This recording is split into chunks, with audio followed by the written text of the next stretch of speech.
The Shattered Covenant. The year was 6891 CE, and humanity had not known war for 4 millennia. Across 15 star systems, humans lived in harmony, their worlds connected by peaceful trade and scientific exchange. The Terran Coalition governed with wisdom, focusing on art, philosophy, and the exploration of knowledge rather than military might. Children grew up learning about the ancient wars only as historical lessons, distant nightmares from a forgotten age. In the Grand Assembly Hall on New Terra, the Coalition's capital world, Ambassador Elena Reeves stood before the Galactic Parliament. She was a woman of 60 years, with silver hair and steady green eyes that had witnessed decades of diplomatic negotiations. Around her sat representatives from 83 different species, each with their own customs, biology, and understanding of the universe. The chamber was a marvel of engineering, with atmospheric zones tailored to each species' needs and translation devices that rendered all speech comprehensible. Today's session was routine. Trade agreements were discussed, territorial boundaries were reaffirmed, and cultural exchange programs were approved. The Draxian Imperium, a militant civilization spanning 47 systems, had sent their military coordinator, General Vorn Tharek. The Draxians were reptilian beings, standing nearly 8 feet tall with scales that shimmered like polished bronze. Their eyes were golden and predatory, and their culture valued conquest and military prowess above all else. General Tharek rose to speak, his voice resonating through the chamber like distant thunder. He addressed the assembly with barely concealed contempt for the humans. The Terran Coalition hides behind their peaceful facade, he declared. They contribute nothing to galactic security. They share no military technology. They refuse to join our defense initiatives. What purpose do they serve except to consume resources? Elena remained calm, her expression neutral. She had dealt with such accusations before. The Terran Coalition has maintained peace within our borders for 4,000 years. She responded evenly.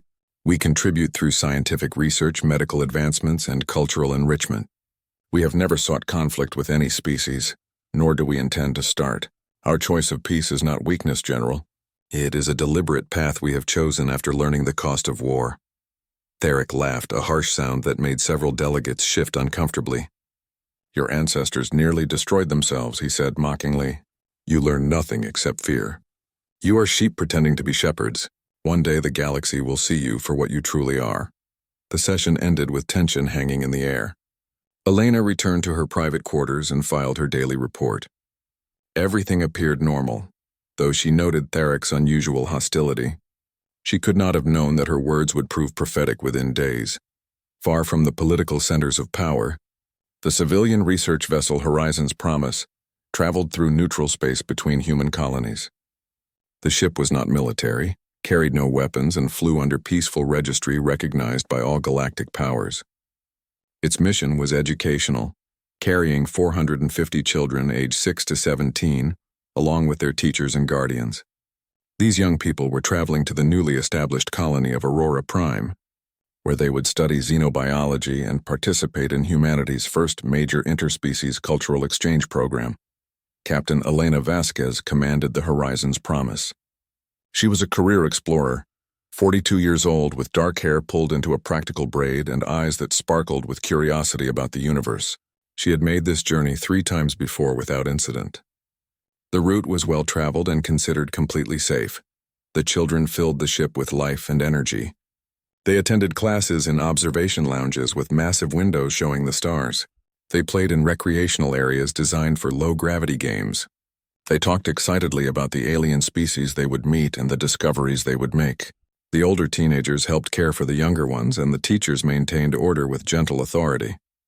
Navigation Officer Marcus Chen was monitoring the sensor displays when everything changed. Captain, he said, his voice tight with sudden alarm, unknown vessel just dropped out of faster-than-light travel directly ahead. It is big and its weapon systems are active. Vasquez was at her command station instantly. Identification? Chen's fingers flew across his controls. Draxian Imperial Warship Conqueror class. Captain, that is a military assault vessel. What is it doing in neutral space? Vasquez activated the communication system and broadcasted on all standard frequencies. This is the civilian vessel Horizon's Promise, registered with the Terran Coalition. We are on a peaceful educational mission carrying children. Please state your intentions." The response came immediately, cold and mechanical.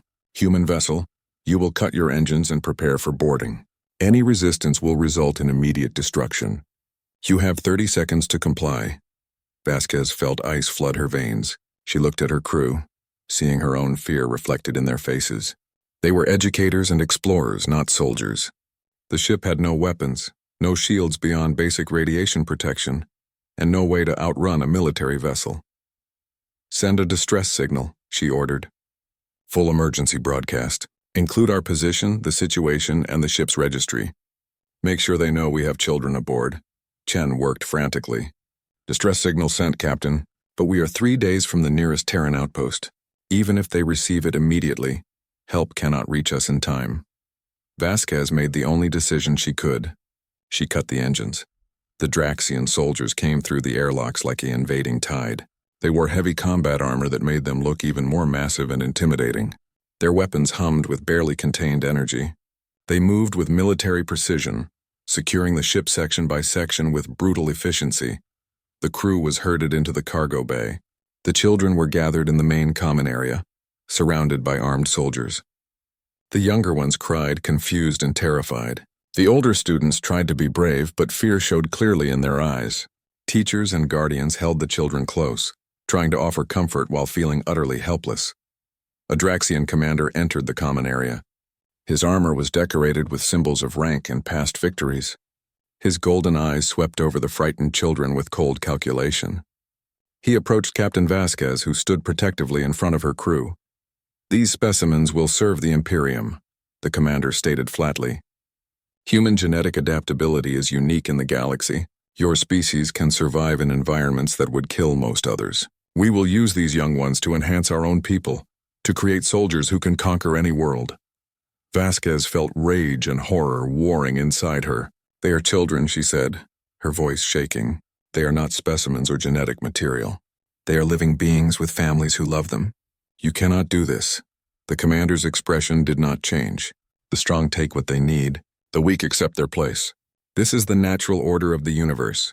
Your coalition's peace has made you forget this truth. Consider this a lesson in reality." Vasquez lunged at him, but Draxian soldiers restrained her immediately. She struggled desperately as she watched the children being led away. Their cries echoed through the corridors, a sound that would haunt her for the rest of her life. The youngest ones reached out for their teachers, sobbing. The older ones tried to resist, but were overpowered by soldiers 3 times their size. The Draxians took the children and left the crew alive, a calculated insult. They departed into faster-than-light travel, vanishing into the vastness of space. Vasquez stood in the empty common area, surrounded by abandoned toys and scattered belongings. She felt something break inside her chest, a profound sense of failure and loss. But she was still a captain. She still had a duty. She went to the communications station and sent a priority message directly to the Terran Coalition headquarters on New Terra. Her hands trembled as she typed, but her words were clear and precise. She detailed everything that had happened, identified the Draxian vessel, and provided all sensor data from the encounter. The message concluded with a single sentence that would change everything. 450 human children have been taken by force. Request immediate action. On New Terra, the message arrived like a thunderbolt.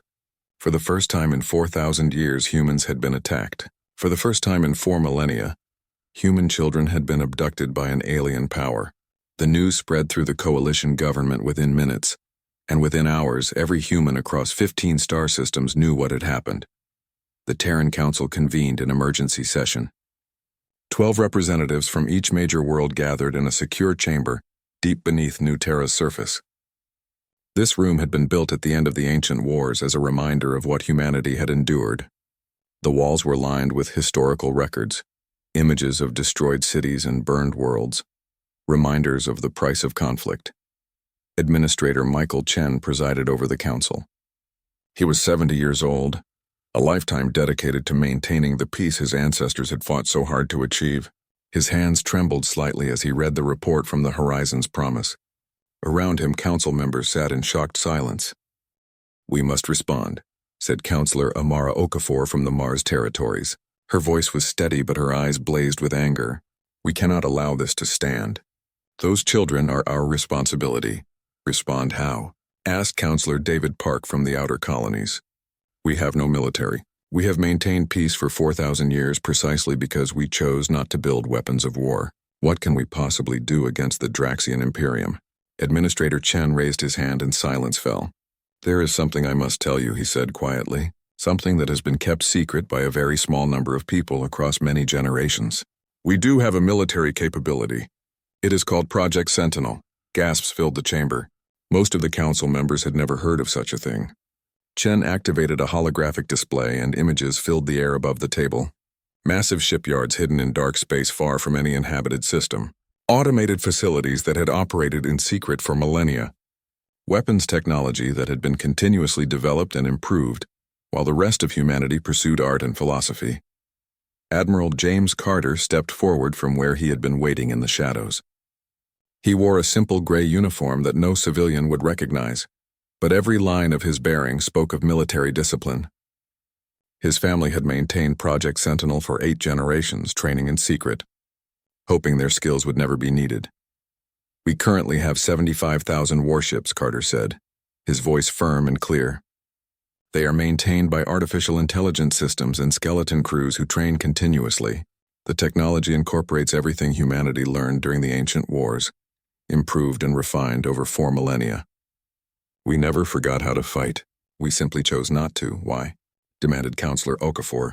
Why build all this in secret if we were committed to peace? Because choosing peace is not the same as being defenseless, Carter replied. Because our ancestors understood that true peace requires both the wisdom to choose it and the strength to defend it. Because they knew that someday someone might force our hand. They were right. The council chamber fell silent as the weight of this revelation settled over them. They looked at the displays showing weapons capable of shattering planets, ships designed for the sole purpose of warfare, technology that could reshape the balance of power in the entire galaxy. Administrator Chen stood. We must vote, he said solemnly, to activate Project Sentinel, to mobilize our hidden forces, to bring our children home, to show the galaxy that humanity's peace was always a choice, never an inevitability. The vote was called. One by one, council members stood to cast their decision. Not a single voice opposed activation. They looked at the walls surrounding them, at the historical records of what war had cost humanity. They thought of 450 children crying in alien laboratories. They made their choice. Across human space, ancient systems came online. In hidden facilities scattered through empty star systems, lights began to glow after centuries of darkness. Shipyards stirred to life. Automated factories shifted their production from peaceful goods to instruments of war. Admiral Carter stood in the primary command center, watching as his life's purpose finally manifested. Around him, men and women who had trained their entire lives in secret took their positions. They had studied tactics from the ancient wars. They had practiced on simulators that recreated historical battles. They had maintained weapons they hoped would never be used. Now they prepared to show the galaxy what humanity had become. The transformation took 96 hours. Human space changed from a peaceful garden into an armed fortress. But this was not mindless militarization. Every action was precise, controlled, and focused on a single goal: bringing the children home. Ambassador Elena Reeves stood once more before the Galactic Parliament. But this time she wore a different uniform, one that marked her as a representative of humanity at war. The chamber was packed, every delegate sensing that something fundamental had changed. 450 human children have been abducted by the Draxian Imperium, she stated clearly. We requested the Parliament's assistance. We were denied. Therefore, humanity will act alone. We will retrieve our children. Anyone who interferes will be removed. This is not a threat. This is a statement of fact. General Theric stood among the Draxian delegation, his golden eyes gleaming with amusement. The sheep finally show their teeth, he mocked. But teeth mean nothing without the will to use them. The Imperium fears no one. Elena looked at him with an expression that made several delegates unconsciously move away. You saw our peace and assumed weakness, she said quietly. That was your mistake. You will understand the difference between choosing not to fight and being unable to fight. You have taken our children. We are coming to get them back. The transmission ended. In the command center on New Terra, Admiral Carter gave the order. 75,000 warships calculated their jump coordinates, Soldiers who had trained for generations checked their equipment one final time. Humanity prepared to show the galaxy what 4,000 years of hidden preparation had created. The silent gardeners were about to remind everyone that they had only been sleeping, not dead. The price of mercy, the Draxian Imperium had ruled through fear and military might for 6,000 years. Their empire stretched across 47 star systems, built on the conquest of weaker civilizations. Emperor Zarthak commanded from his throne world of Draxis Prime, a planet covered in military installations and monuments to past victories. He was ancient even by Draxian standards, nearly 300 years old. His bronze scales dulled with age, but his golden eyes still sharp with cunning and cruelty. When the reports reached him about the human mobilization, Zarthak laughed. It was a deep rumbling sound that echoed through his war chamber. His military advisors stood around holographic displays showing human fleet movements, their expressions uncertain. The humans activate weapons they have hidden for millennia, Zarthak said, amusement clear in his voice. How entertaining. They think themselves warriors because they possess ships. War is not about possession. It is about will, about the willingness to do what must be done regardless of cost. These peaceful gardeners have grown soft. They will hesitate when blood must be spilled. General Theric, recently returned from the Galactic Parliament, was not so confident. My Emperor, the intelligence reports suggest their technology is far beyond our projections. Their ships appear to utilize quantum displacement drives, artificial intelligence coordination systems, and weapons platforms we cannot fully identify. Zarthak waved a clawed hand dismissively. Technology means nothing without the warrior spirit. We have fought and won 1,000 battles. The humans have studied peace for 4,000 years. When they see their ships burning and their soldiers dying, they will retreat back to their gardens. This I promise you. But Zarthak made one decision that would prove crucial. He ordered the human children moved to the primary research facility on Kalos IV, the most heavily fortified world in the Imperium. He surrounded it with 300 warships and activated every defense platform in the system. If the humans wanted their children back, they would have to face the full might of Draxian military power. Admiral James Carter stood in the command center of the TCNS Vanguard, humanity's flagship. Around him, holographic displays showed the positions of 75,000 human vessels arranged in precise formations. His command staff worked with quiet efficiency, their movements practiced from years of simulation training that was now terrifyingly real. Carter was 58 years old, his hair completely gray, his face lined with the weight of responsibility. His great-great-grandmother had been one of the founders of Project Sentinel. Her journal sat in his private quarters, filled with hopes that these weapons would never be needed and fears that someday they would be. Today those fears had materialized. Operation Reclamation begins now, Carter announced, his voice carrying to every ship in the fleet through quantum communication channels. Our mission is clear. We retrieve the children. We show the Draxians the cost of their actions, but we do not become the monsters we fight. Rules of engagement are strict. We neutralize military targets only. We avoid civilian casualties. We end this war as quickly as possible with minimum loss of life on all sides. His tactical officer, Commander Rachel Torres, highlighted the Kalos 4 system on the main display. Intelligence confirms the children are held in the primary research complex on the planet's northern continent. The facility is shielded and heavily defended. Orbital platforms cover all approach vectors. The Draxian fleet is positioned in a defensive sphere around the planet. Carter studied the tactical situation. It was a strong defensive position, one that would cost thousands of lives in a conventional assault. But humanity had not spent 4,000 years preparing for a conventional war. Activate the Phantom Protocol, he ordered. All stealth vessels proceed to insertion points. Hunter-killer drones deploy on my mark. Main fleet will jump in system in 6 minutes. Synchronize all watches. Across the human armada, ships that appeared on no official registry activated systems that bent light and electromagnetic radiation around their hulls. They became invisible, slipping through space like ghosts. Inside these vessels, special operations teams made final preparations. Among them was Captain Sofia Martinez, commander of Retrieval Team Alpha. Sofia was 34 years old, athletic and focused, with dark eyes that missed nothing. Her grandmother had been aboard the Horizon's Promise as one of the teachers when the children were taken. The old woman had survived but had never recovered from the trauma. Sophia had volunteered for Project Sentinel the day she turned 18, driven by a need to ensure such a thing could never happen again. Her team consisted of 40 operators, the best humanity had produced.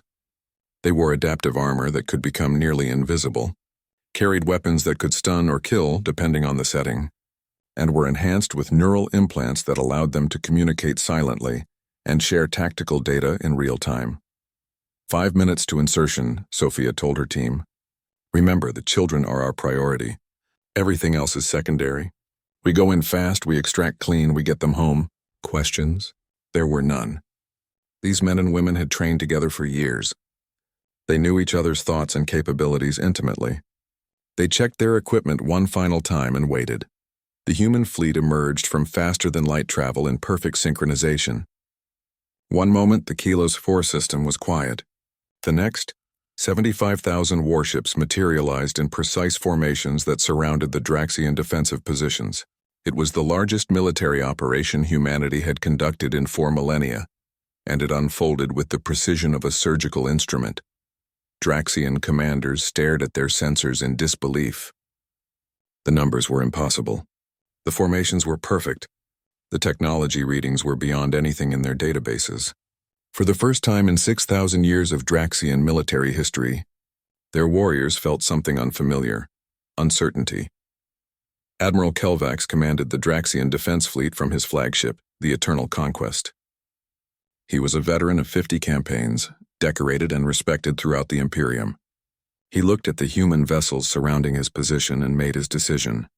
All ships, battle formation Omega. Concentrate fire on the largest human vessels. Show them the price of challenging the Imperium. The Draxian fleet opened fire with every weapon they possessed. Space lit up with energy beams, plasma bolts, and kinetic projectiles. For a moment it seemed like a real battle. Then the humans responded. The Draxian weapons struck human shields and simply stopped, absorbed by defensive fields that dispersed energy across quantum dimensions. Return fire came in the form of precision strikes that carved through Draxian shields like they were not there. Human weapons operated on principles the Draxians had never encountered. Graviton beams that crushed ships from the inside. Quantum disruptors that caused matter to phase out of normal space. Swarm missiles controlled by artificial intelligence that could not be fooled or outmaneuvered. But worse than the weapons was the coordination. Human ships moved like a single living organism. They anticipated Draxian tactics before they were executed, struck at weak points with perfect timing, and maintained formations that maximized their advantages while minimizing exposure. It was not a battle. It was a demonstration of absolute technological and tactical superiority. Within 15 minutes, half the Draxian fleet was disabled or destroyed. Admiral Kelvax watched his tactical displays with growing horror. In 50 years of military service, he had never seen anything like this. The humans were not fighting with passion or rage. They were fighting with cold, calculated efficiency that was somehow more terrifying than any berserker fury. While the space battle raged, Sofia Martinez and her team descended toward Kalos 4 in stealth insertion pods. They entered the atmosphere like falling stars, invisible to Draxian sensors. The research facility below was massive, covering several square kilometers, with layers of defensive systems, both technological and biological. Sophia's neural implant fed her constant updates from the tactical network. The main human fleet was systematically dismantling Draxian defenses. Intelligence drones had mapped the facility's interior. The children were located in Section 7, Sublevel 3, held in medical containment units. Team Alpha landed 2 kilometers from the facility perimeter. They moved through the alien landscape like shadows, their adaptive armor shifting to match the environment. Draxian security patrols passed within meters of them without detecting anything. Breaching outer perimeter now, Sophia communicated silently through her implant. Team Beta, confirm you are in position. Beta team confirmed, Captain, came the response. Ready to provide distraction on your mark. Sophia led her team through an underground access tunnel that intelligence drones had identified. They moved in absolute silence, weapons ready. At a junction, they encountered 4 Draxian guards. The engagement lasted 3 seconds. Precise stun shots dropped the guards before they could raise an alarm. Sophia's team secured them and continued forward. The facility's interior was clinical and cold. with harsh lighting and sterile corridors. Sophia saw laboratories filled with alien equipment, storage rooms containing biological samples, computer terminals displaying genetic data. Everything about this place was designed for one purpose: to break down and analyze the essence of living beings. Section 7 was heavily guarded. 20 Draxian soldiers in full combat armor stood watch outside the containment area. Sophia signaled her team into position. They had to hit fast and hard before any alarm could be raised. "Execute," she commanded. What followed was a masterclass in small unit tactics. Team Alpha struck from multiple angles simultaneously, using a combination of stun weapons, flashbang devices, and close-quarters combat techniques.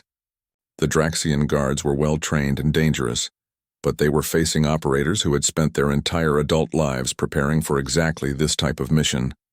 The fight was intense, but brief. Within 90 seconds, all 20 guards were neutralized. Sophia's team secured the entrance and began cutting through the sealed doors leading to the containment area. Beyond those doors, 450 human children lay in medical pods, sedated and unconscious. Human doctors who had infiltrated with Team Beta rushed forward immediately, checking vital signs and disconnecting alien monitoring equipment. Sophia moved through the rows of pods, her heart breaking at what she saw.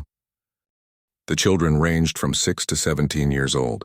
Some showed signs of invasive medical procedures, bandages and injection marks covering their small arms. Others had strange neural monitoring devices attached to their heads. All of them looked pale and fragile, trapped in chemically induced sleep. "Medical team, give me a status update," Sophia ordered. Dr. Chen, who had volunteered specifically for this mission, worked quickly through his examination. "They are alive and stable," he reported, his voice tight with controlled anger. "The Draxians have been conducting genetic sampling and neural mapping. Non-lethal procedures, but deeply invasive. The psychological trauma will be severe. How long to safely wake them and prepare for transport? 30 minutes minimum. We need to carefully reverse the sedation protocols. Rushing it could cause neurological damage." Sophia made her decision. "We hold this position for 30 minutes. All teams establish defensive perimeter. Be prepared for counterattack." In orbit above Kilos 4, Admiral Carter watched the battle unfold. The Draxian fleet was broken, scattered, and demoralized. Only Admiral Kelvax's flagship and perhaps 30 other vessels remained combat-capable. The orbital defense platforms had been methodically destroyed. Human forces controlled the high ground completely. Carter opened a direct communication channel to the Draxian flagship. "Admiral Kelvax, this is Admiral James Carter of the Terran Coalition Navy. Your fleet is defeated. Your defenses are neutralized. Surrender now, and I give you my word that your surviving personnel will be treated with respect according to the rules of war." There was a long silence. Then Kelvax's voice came through, heavy with resignation and something that might have been respect. "Admiral Carter, in 50 years of military service, I have never witnessed such overwhelming tactical superiority. You have proven that humanity's reputation for peace was based on choice, not capability. I surrender my command." One by one, the surviving Draxian ships powered down their weapons and transmitted surrender codes. The Battle of Kalos IV was over. Humanity had won its first military engagement in 4,000 years, with such decisive superiority that the entire galaxy would be forced to reevaluate everything.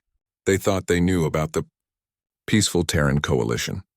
In the research facility, Sophia Martinez watched as the children began to wake. The process was slow and carefully managed. The youngest ones cried for their parents, confused and frightened. The older teenagers tried to be brave, but Sophia could see the trauma in their eyes. A girl named Hannah, 14 years old with auburn hair and green eyes, was among the first to fully regain consciousness. She looked around at the alien facility and the armored soldiers, and panic flooded her face. Sophia quickly removed her helmet, showing her human features. "Hannah, my name is Captain Sophia Martinez. You are safe now. We are human military, and we have come to bring you home." Hannah stared at her. "Human military? But we do not have a military. We have been at peace for thousands of years." Sophia smiled gently, though her eyes were sad. "We have always had the capability to defend ourselves. We simply chose not to use it. But when someone takes our children, that choice changes. You and all the others are safe now. We are taking you home." Tears streamed down Hannah's face. "The Draxians, they did tests on us. They said they were going to use us to make better soldiers. They said no one would come for us because humans were too weak to fight. They were wrong, Sophia said firmly. We came for you. We will always come for our children. That is what it means to be human. The extraction took 3 hours. Every child was examined, treated for any immediate medical needs, and carefully transported to human medical ships in orbit. Sophia stayed with them throughout the process, offering comfort and reassurance. Many of the children would not let go of her hand, clinging to this tangible proof that they were truly being rescued.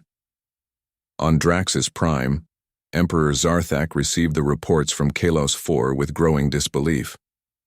His most heavily defended system had fallen in less than 6 hours.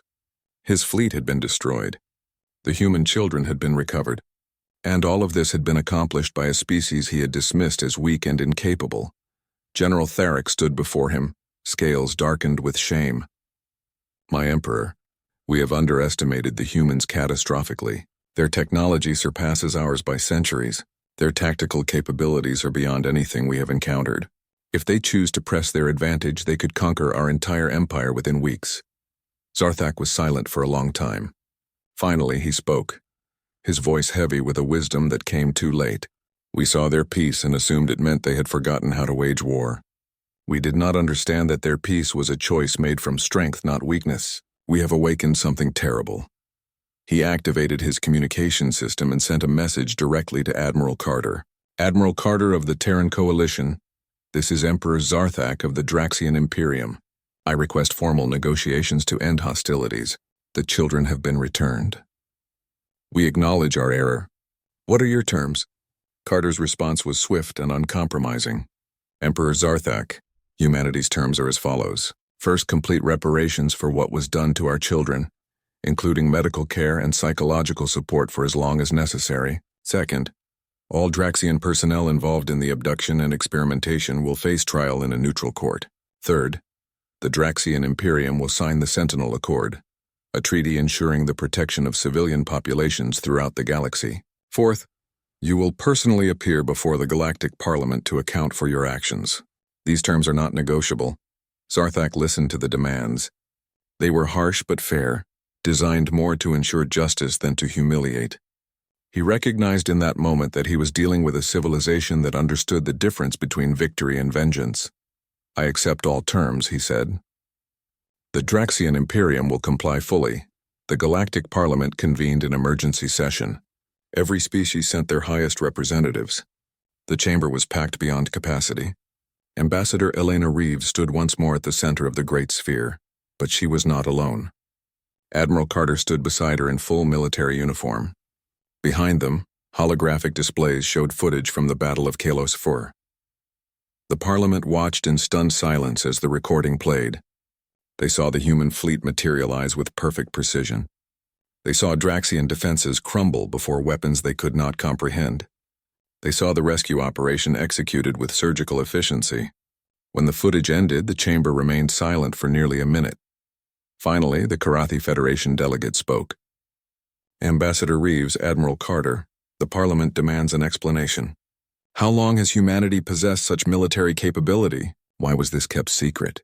What are your intentions now? Elena's voice was calm and clear. Humanity has maintained defensive capabilities since the end of our ancient wars 4,000 years ago. We kept this secret because we genuinely wanted peace. We did not want to be seen as a threat. We did not want to participate in the military competitions that consume so many civilizations. We wanted only to be left alone to pursue our own path. But the Draxian Imperium violated that peace, Carter continued. They took our children. They refused to return them. They forced us to act. What you witnessed was not aggression. It was a rescue operation. We retrieved what was stolen and neutralized the threat. Nothing more. And now, the Karathi delegate asked, what will humanity do with this power? Elena and Carter exchanged a glance. Then Elena spoke words that would reshape galactic politics for the next 1,000 years. Humanity proposes the Sentinel Accord, she said, a mutual defense treaty open to all civilizations that agree to protect civilian populations, prohibit the abduction and experimentation on sapient beings, and submit to neutral arbitration in cases of dispute. We will enforce this accord with our military capabilities if necessary, not because we want to rule the galaxy, but because we have learned that evil flourishes when good people do nothing. The debate that followed lasted for weeks. Some species embraced the Sentinel Accord immediately, seeing it as protection against larger predatory civilizations. Others resisted, viewing it as human imperialism disguised as altruism. But eventually, 47 civilizations signed the accord. The galaxy had changed, and there was no going back. 6 months after the rescue, Sofia Martinez stood in a rehabilitation center on New Terra. The 450 children lived here, receiving medical care and psychological counseling. Most were healing well physically, but the emotional scars would take years to fade. Hannah, the 14-year-old girl Sofia had first spoken to in the Draxian facility, approached her. She had gained weight and color had returned to her cheeks, but her eyes still held shadows. "Captain Martinez," Hannah said softly. "Can I ask you something?" "Of course, Hannah. What is it?" The girl looked troubled. "We studied history in school. We learned about the ancient wars, about how terrible humans could be to each other. After seeing what we can do now, after seeing the power we have, how do we make sure we do not become like our ancestors? How do we make sure we do not become the monsters?" Sofia knelt down to look Hannah in the eyes. "That is the most important question anyone could ask," she said gently. "And the answer is this: by never forgetting what war costs, by choosing peace whenever possible, by using our strength only to protect, never to conquer, by remembering that every life has value, even enemy lives." She paused, then continued. "Our ancestors learned through terrible suffering that power without wisdom leads to destruction. They chose peace and built Project Sentinel in secret so that their descendants would have the strength to defend that peace if necessary. They trusted us to use that strength wisely. Now we must prove worthy of that trust." Hannah nodded slowly. "I understand. We are strong so others can be safe." "Exactly," Sofia said, smiling. "That is what it means to be a sentinel, not to seek war, but to stand ready so that those who cannot defend themselves do not have to live in fear." On a memorial wall in the center of the rehabilitation facility, workers were installing a new plaque. It had been designed by the children themselves, a collaborative project that helped them process their trauma. The inscription read, "Here we remember the end of the long peace and the beginning of the Guardian Age. May we never forget that mercy has limits, that even the gentlest soul must sometimes show its teeth, and that the true measure of strength is knowing when not to use it." Admiral Carter attended the memorial dedication ceremony. He was retiring, having accomplished what his family had maintained for 8 generations. He stood before the assembled children and spoke his final words as an officer of the Terran Coalition Navy. 4,000 years ago, our ancestors made a choice to pursue peace. They built Project Sentinel so that their descendants would never be helpless. Today we activated that legacy to bring you home. But the greatest victory was not the battle we won. It was that we fought only to protect, not to conquer. We ended the war as soon as our objective was achieved. We showed mercy to defeated enemies. We proved that humanity has learned from its past. He looked at the children, these young people who had suffered so much. "You are the reason we exist," he said, his voice breaking slightly. "You are what we were built to protect. Never forget that you have value beyond measure, and never forget that you are part of a civilization that would move stars themselves to keep you safe." The ceremony ended with the planting of a tree, an earth oak that would grow for centuries. Its roots would spread deep into the soil of New Terra, a living reminder of what had happened here. 50 years later, the Sentinel Accord had expanded to include 112 civilizations. The galaxy enjoyed a peace more stable than any in recorded history, not because everyone agreed on everything, but because there were consequences for those who preyed on the weak. Human warships patrolled the major trade routes, not as conquerors, but as guardians. Project Sentinel was no longer secret. The galaxy knew what humanity was capable of, and that knowledge itself prevented countless conflicts. Would-be aggressors thought twice before acting when they knew humanity would respond. The children rescued from Kalos 4 had grown into adults. Many had chosen careers in service, doctors, diplomats, and some had even joined the military. Hannah served as an ambassador, traveling between worlds to help negotiate peaceful solutions to disputes. She carried with her the lessons she had learned as a frightened 14-year-old in a Draxian laboratory. In her office, she kept a hollow image of Captain Sofia Martinez kneeling beside her in that facility. telling her she was safe. Beneath it, a quote, "We are strong so others can be safe." Humanity had broken 4,000 years of peace to wage war, but in doing so they had created something more valuable, a peace backed by the will and capability to defend it. They had learned the hardest lesson of all, that true peace is not the absence of conflict but the presence of justice. The silent gardeners had awakened. They had shown their strength. And then, when the fighting was done, they had chosen peace again. But this time it was a peace the entire galaxy respected. Because everyone now knew the truth. Humanity had not forgotten how to wage war. They had simply been waiting for a reason worth fighting for. Their children had been that reason, and the galaxy would never forget the lesson they had taught.